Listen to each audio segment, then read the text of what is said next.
Welcome to the Hazard Class Podcast. This is the podcast where I ask my stupid questions to some of the smartest people in and around the world of emergency services. My guest this week needs no introduction beyond the fact that he is the current Chief of Department for the New York City Fire Department. He started his career with the FDNY in 1991, climbing the ranks throughout the department. He was eventually appointed Chief of Department in 2024. It's my privilege and honor to welcome to the show FDNY Chief of Department, John Esposito.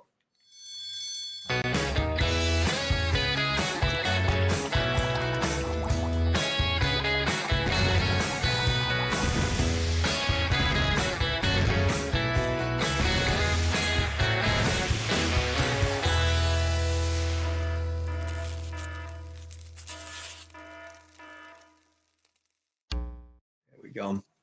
Chief, good morning. Thank you for joining me. Good morning, Jake. It's good to be on, and thanks for having me. Of course, yeah, it's a true privilege. As someone that came up, with the FDNY really being, the pinnacle of the American Fire Service, which it still is, the opportunity to speak to someone like yourself is a real privilege.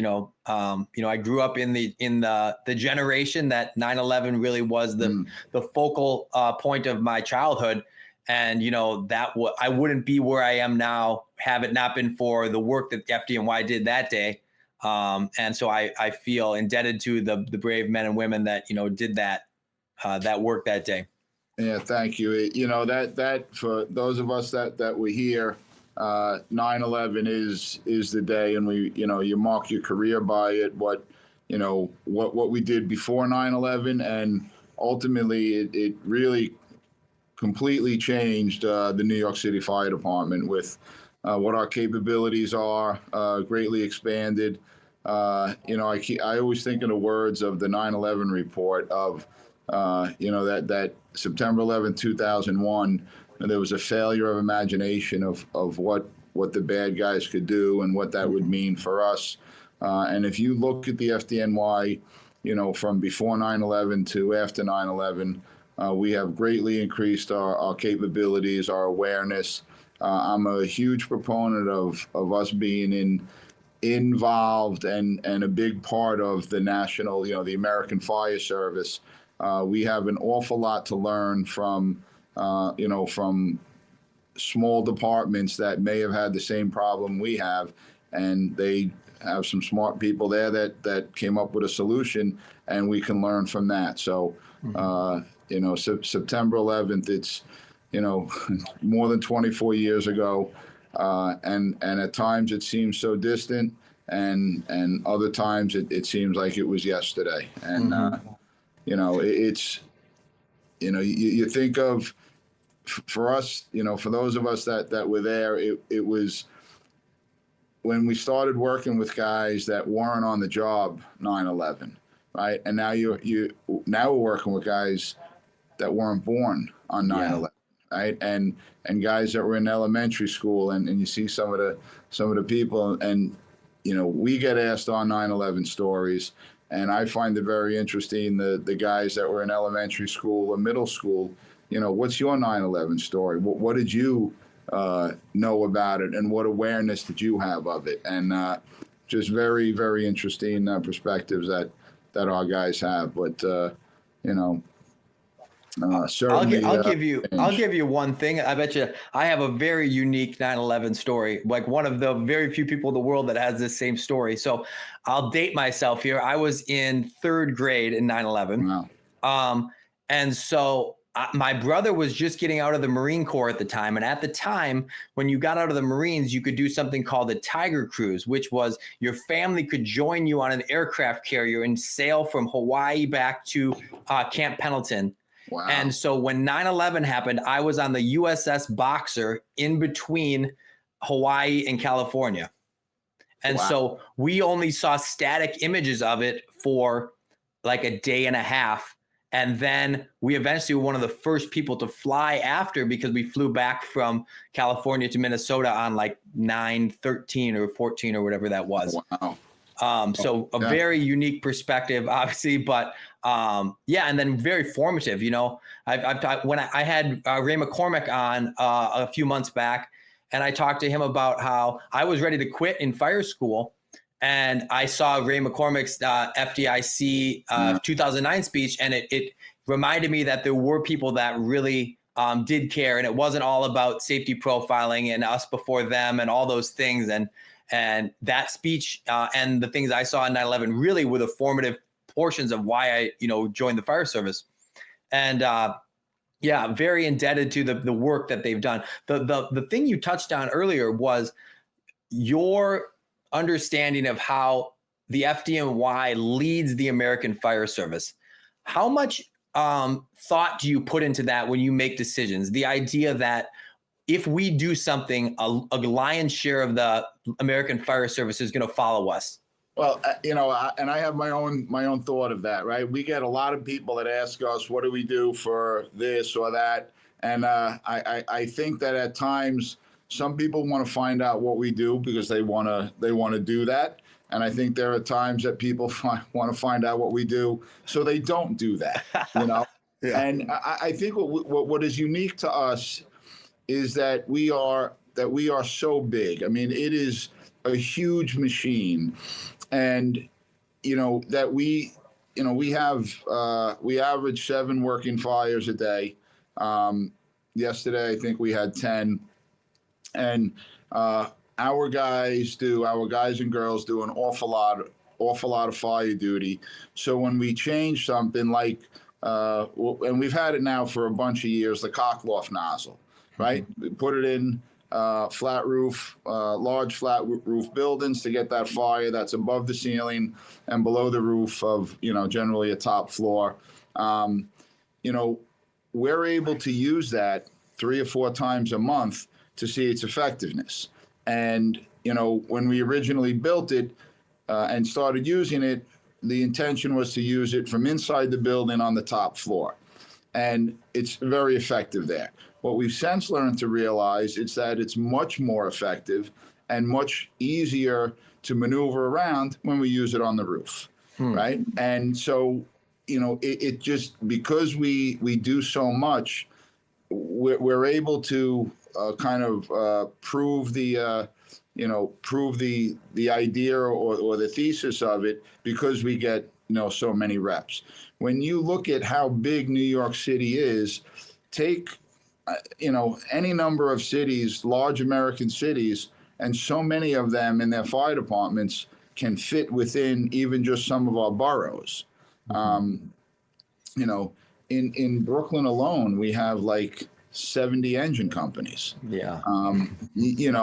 What other departments have 70 engine companies in the entire department? So, and that the size of that then at times is almost crippling, because when we do want to change something, it makes it so difficult to, first of all, try to get so many opinions of what we should do, try to make sure everybody gets heard, and then trying to implement it and make sure that what you're doing, what policy you have actually gets down to every guy and girl riding on a fire truck or an ambulance.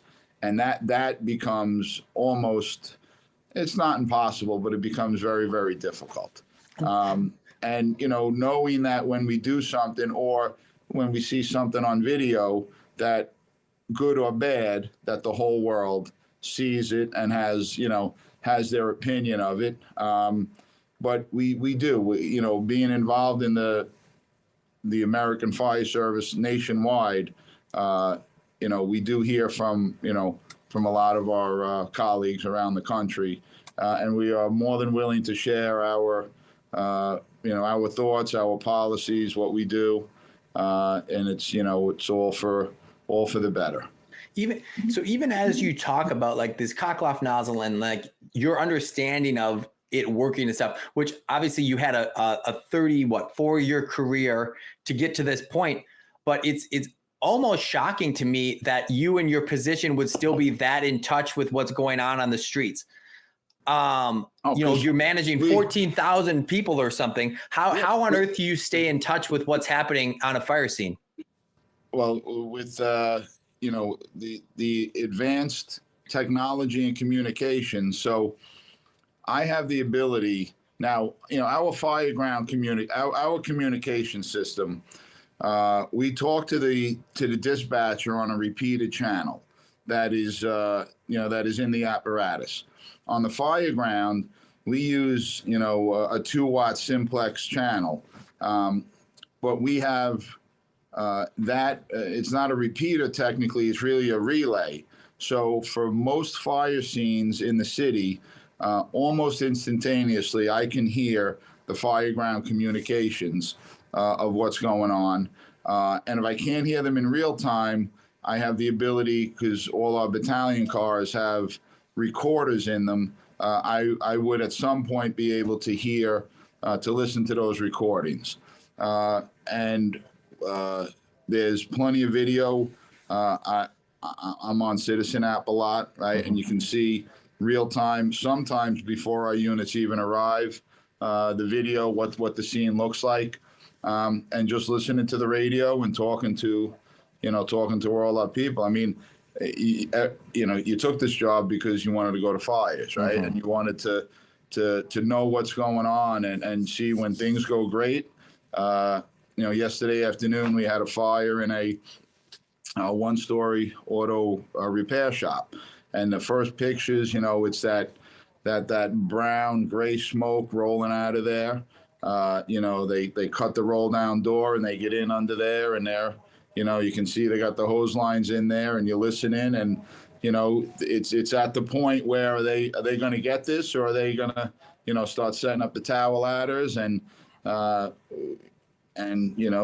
or 4 minutes later you can hear the reports that they got water on the fire and it's knocked down, and that's just great to hear. Our guys out there doing great work and doing the job, and that's why we do all of this, right? We traded in our firehouse for an office building in downtown Brooklyn, so we can take care of our people that are out there doing the job. Mm-hmm. So it's easy for us to run away because I have a billion questions for you, but I do want to start back at the origin story. So you joined FDNY in 1991. What led up to that? What was your, motivations to get into the fire service? And I guess this is a huge question, but could you ever have fathomed from that rookie class that you would someday be sitting at the helm of the whole fire department? Mm-hmm. So the last question I'll answer first. No, I took this job because, and I say it a lot, I wanted to ride around in fire trucks and go to fires, and, one thing after another. And, 9/11 is a huge reason, right? I had 10 years on the job on 9/11, but that's a huge reason that I'm even in this seat, because we lost a generation of greatness. And a lot of us basically jumped ranks, right? So on March 1st of 2001, I was a firefighter, right? On, I guess, July 1st of 2004, I was a battalion chief. Wow. So I was a lieutenant. I got promoted to lieutenant in March of 2001. I was a lieutenant for 2 years. I got promoted to captain in 2003. I was a captain for a little over 2 years. Most people are lieutenants or captains for 4 or 5 years each. Mm-hmm. And that was because we had so many promotions, so many spots to fill, and that just doesn't happen. And, it was that void that we had to fill much sooner than our careers normally would have allowed, that you wind up where we are. So I never, even a couple of years ago, never thought that this would happen. Mm-hmm. So my origin story, right? You grow up on Long Island. If you want to be a firefighter growing up on Long Island, there's one game in town, and that's New York City, or you got to move somewhere else. So my dad was a volunteer firefighter out in the Lakeland Fire Department. So, growing up around fire trucks. And then I think it was 7th or 8th grade, in the library at school, I found Dennis Smith's book, Report from Engine Company 82. And, probably in 3 days read the whole book. It consumed you. And, like I like that. So this was probably like 81, 82, and so the book really wasn't that old, right? And you read that book and you're like, that sounds like fun. I knew what thought you knew what the fire service was, and then from then on the goal was to be a New York City firefighter. I took the test the year after I graduated high school, and I got called for it in my senior year of college. I actually left spring semester senior year, took all incompletes in my classes, started the fire academy. After we graduated that summer, went back, finished my courses, got my degree, and we were off and running. And the first time I was ever in a New York City firehouse was when we got assigned there and reporting. A lot of people have, family in the job and, are very familiar with it. But that was, my first time walking in there was right from Probie school. Do you remember your first fire? Oh, yeah. What was it? It was a 2-story garden-style apartment, kitchen fire, second floor, and a funny part of it, the woman was in the shower. Oh, no. So she's in the shower, doesn't realize her apartment's on fire. And as they're doing the search, they get her. Nice fire in the kitchen. It was out the window. And, we brought the line in. I had the nozzle and just very, very quick knockdown. Very nice, easy, start to a career. And, that's kind of advice that when I talk to our promotion classes, that's the advice. And I guess not so much the advice, but the hope I have for each rank is that you get kind of eased into it, right? Mm-hmm. Knowing that some of those guys in that room, their first run or their first day or their first week, they're going to be in the middle of some disaster that we'll be talking about, for years. But hopefully most of our people can, get eased into it and not have that pandemonium right away. And especially our chiefs, you get to know the guys that have had their first run or their first real fire is something crazy, but that's what they have to be prepared for. Although you don't, necessarily wish that on anybody. Yeah. Do you remember it living up to the hype? Do you remember feeling good about it, or how do you remember feeling after your first fire? Oh, it just it was, it was great. And it was. I remember it was a long stretch, through a courtyard, down through the door and up the stairs, and just that's what you've been, training for your whole, all your time in Probie school. And, when things go well, it's, and you do your job, it's such a great feeling, such a great accomplishment. Mm-hmm. And, the opposite is when something goes wrong and then you either miss out or you don't have that opportunity. That level of frustration is, and it makes you want to make sure that it doesn't go wrong and that you train and you're prepared, because you don't always get that opportunity. And when you're presented with that opportunity, you want to succeed and thrive. Mm-hmm. So you eventually work your way through. You find yourself on Squad 18. What was that process like, swapping over to special operations? So I had so after I had a few years, I got appointed to Engine 324, which is in Queens, and I had this thing. I wanted to go to Manhattan. I wanted to go uptown. It was very difficult to transfer at the time, and I happened to be going to law school at the time. So I was going to law school in Manhattan. I wanted to transfer, so I transferred in. I was in 47 Engine for a few years, and then at the time I was trying to go to Squad 41, which is in the Bronx. They come over into Harlem, and there's a lot of people that want to go there. And I would talk to the captain, and you got to be patient, you got to wait. And in that time, the department was expanding the special operations. They were opening some new squad companies. So I took the opportunity to go to Squad 18 in Lower Manhattan in Greenwich Village. And I would say that probably was one of the best decisions I did in my career. They had, we had a day at the Rock. I refer to it as an interview. Some guys, call it a tryout. But they put us through some basic evolutions and wanted to see who could do what. And, after that, you get the phone call that you're, getting detailed to, it was still Engine 18. And for the first 2 months we were there, every day tour that we worked, we were up at the Fire Academy, drilling, doing evolutions.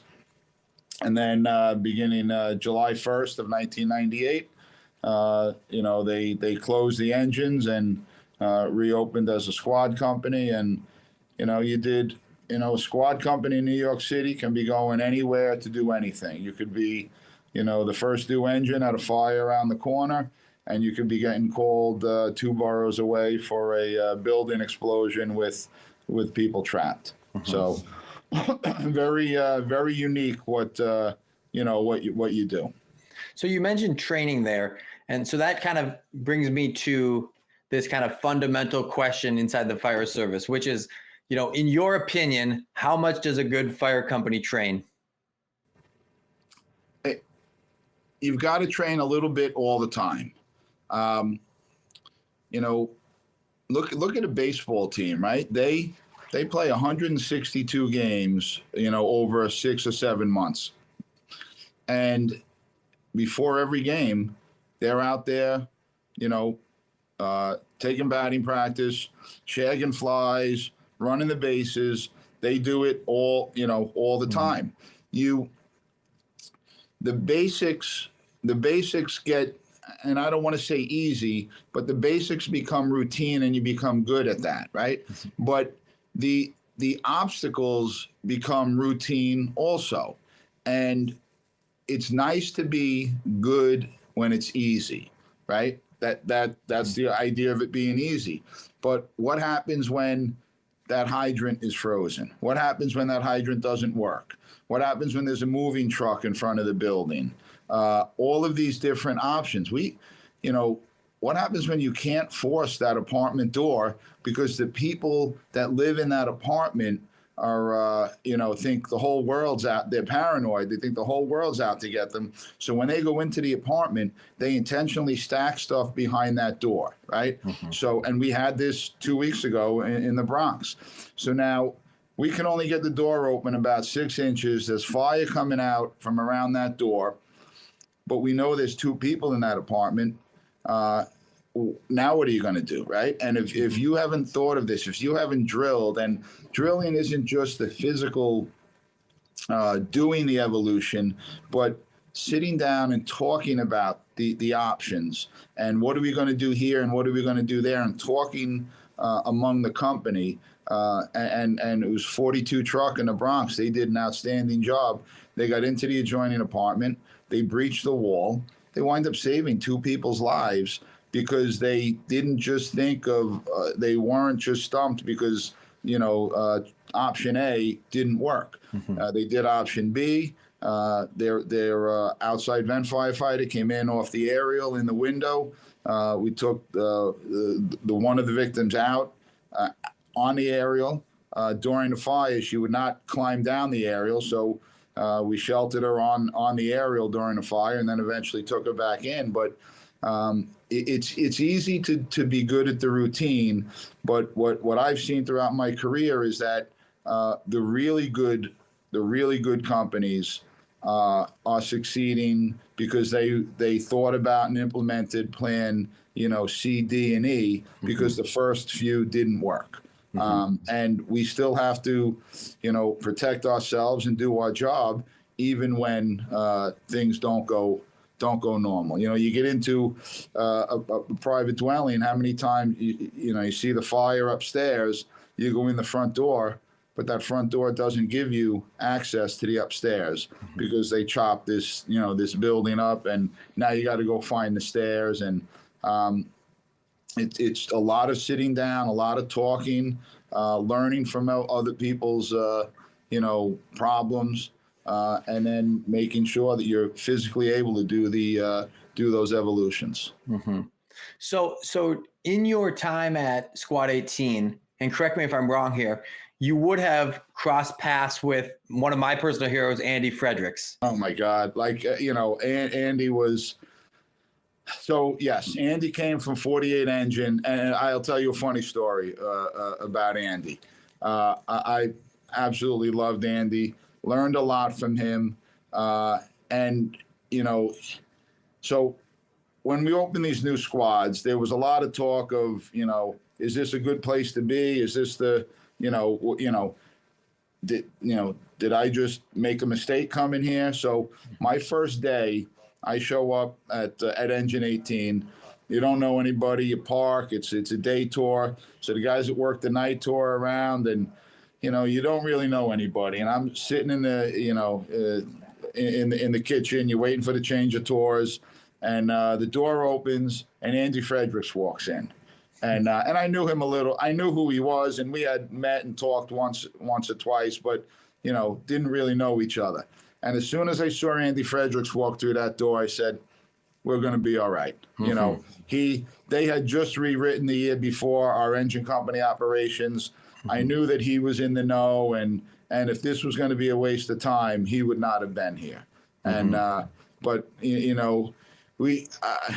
One of the things we used to do with Andy, he wrote a lot. He was published a lot, and then I'd get, and I'm forgetting if it was. I think it was fire engineering that he wrote a lot in, mm-hmm. And we would get a kick out of when people would write, the next month letter to the editor, complaining about something that Andy yeah. wrote. And of course, we'd bring that into work. I'd get the mail at home. I'd read this. I'm like, oh, I'm working tonight. I'm going to bring this in, and and we would debate it. And it was just a great way, of learning and sharing information. And Andy was just such a kind heart and a great guy. And he had that little bit of twang in his voice that really played well, across the country, and and was very, very knowledgeable and wanted to share, all of that. And I have a funny story with Andy. He was, driving. We're working one night. In the squad, we're also the first due engine in our area, and we get a fire in a one-story taxpayer.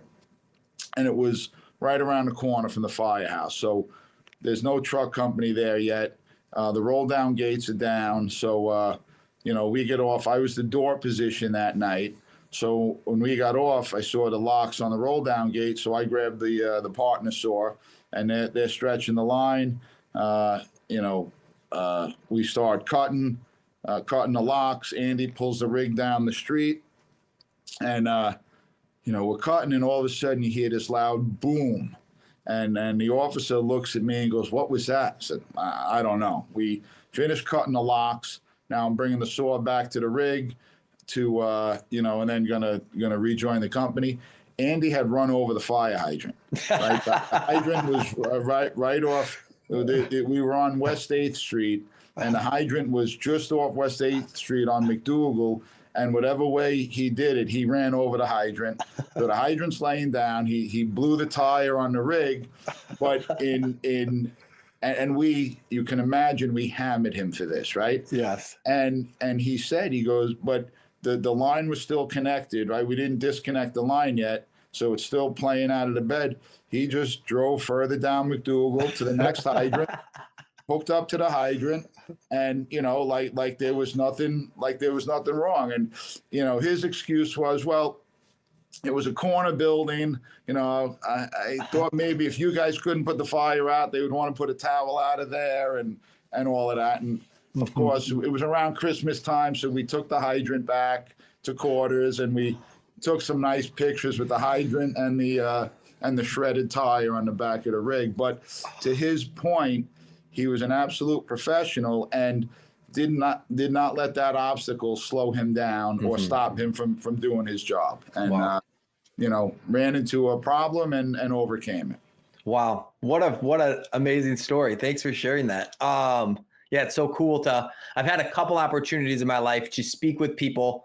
Obviously speak with people that I really admire, but then also speak with people that I had personal relationships with, people I admire that have since passed. And it's always such a privilege to let them live on more in the stories and have those some of those private moments become more public. Because especially in Andy's case, like, he's so admired by so many people in the fire service. Those stories are such a treasure. So as you make your way through this, right?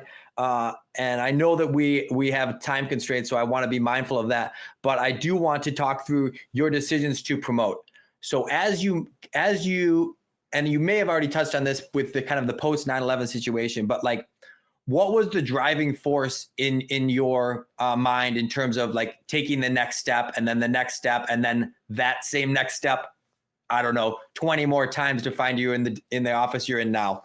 That's a good question. I guess it was just the thing that you did, right?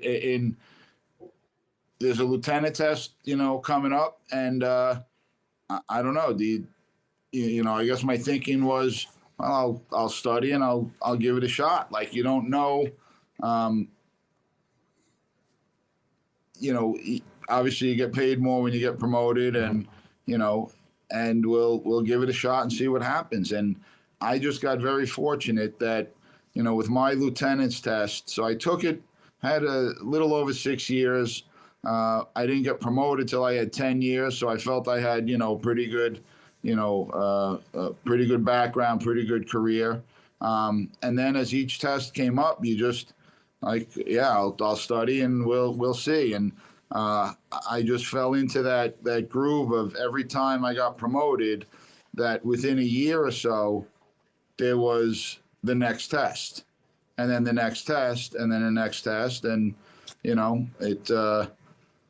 I think back to, I promoted myself out of some really good spots and good positions that you wish that, all of them you kind of wish that you could have stayed there, a little bit longer.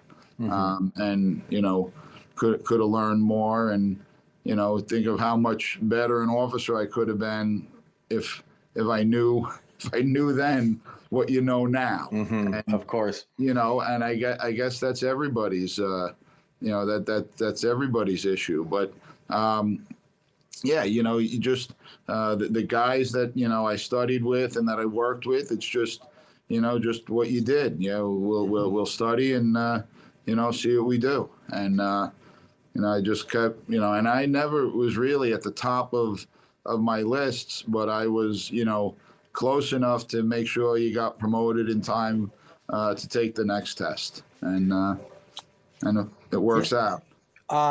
So in your opinion, what are the traits of a successful fire service leader? So you've got to, and even if you're, the informal leader, right? You've got to know your people, and you've got to take care of your people. And that, look out for them, keep them out of trouble, but you've got to know them, and you've got to know what makes them tick. And, I don't think that you can or should treat everybody the same, right?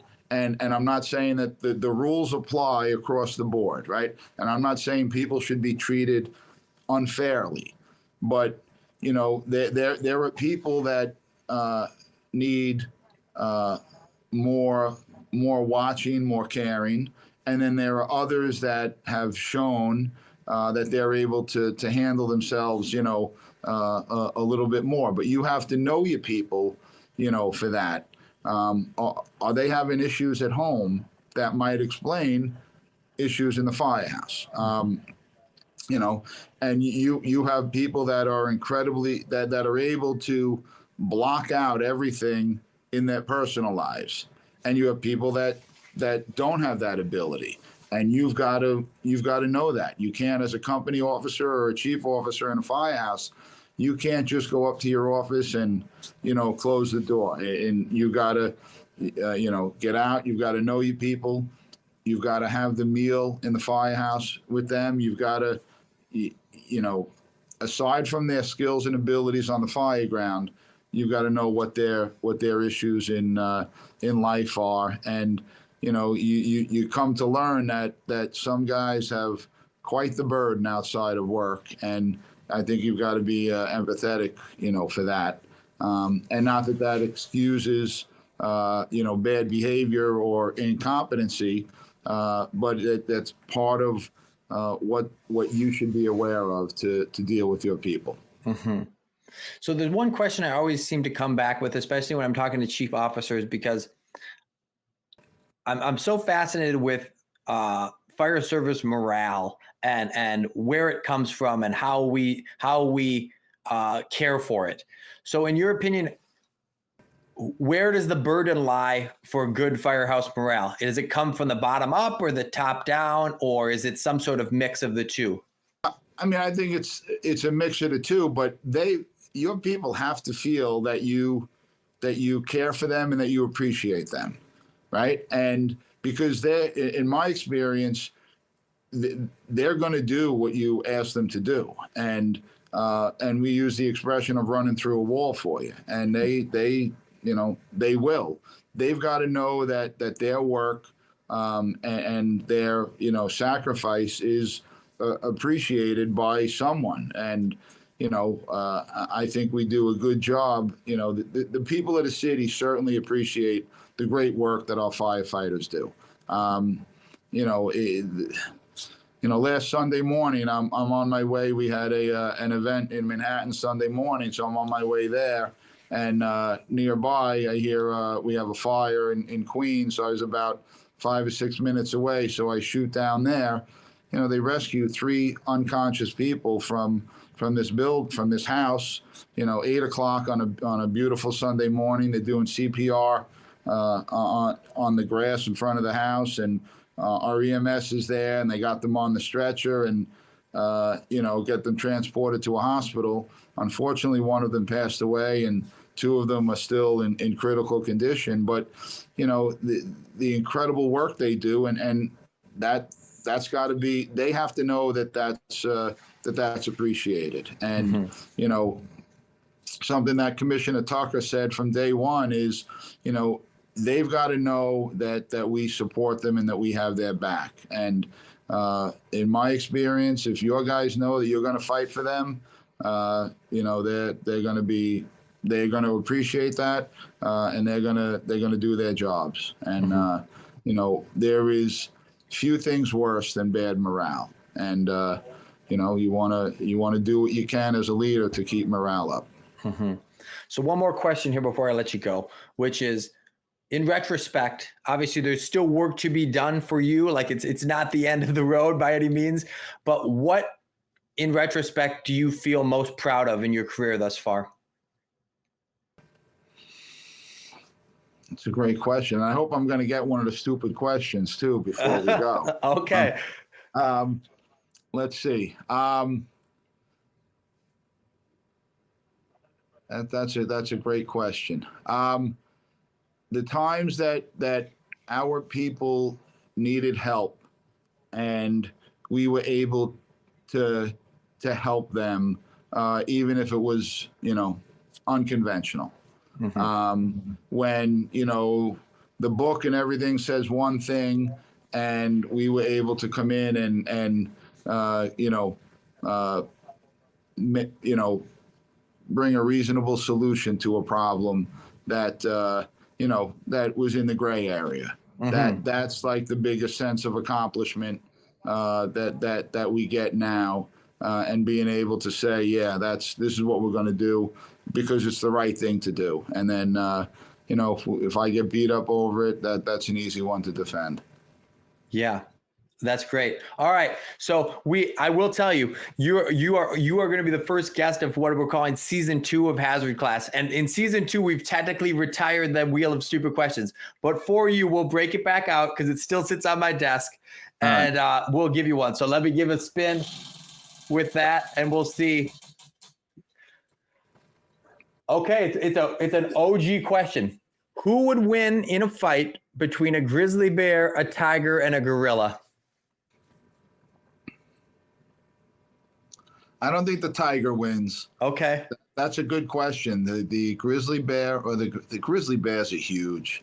I think the grizzly bear. I mean, some of those things are 10 feet tall. So yeah, I think that's probably a fair question. The gorilla is technically a herbivore, so I don't think it even is like bloodlusty like a grizzly bear would be. So it's probably a safe bet. Right, unless the grizzly was eating his food. Right. The grizzly would probably want to eat the gorilla, right? The gorilla wouldn't want to eat the bear. He would just want to fight the bear if he was taking his food. Yeah. Oh.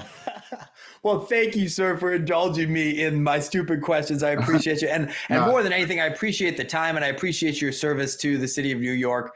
The American Fire Service in totality is indebted to the work you're doing. Because whether you're going to take credit for it in general, we're all looking at what FDNY is doing as the guiding light for the American Fire Service. Thank you. I appreciate the opportunity to to share our story and keep up the good work with the podcast. So thank you, sir. I appreciate you. It worked out. Have a great day.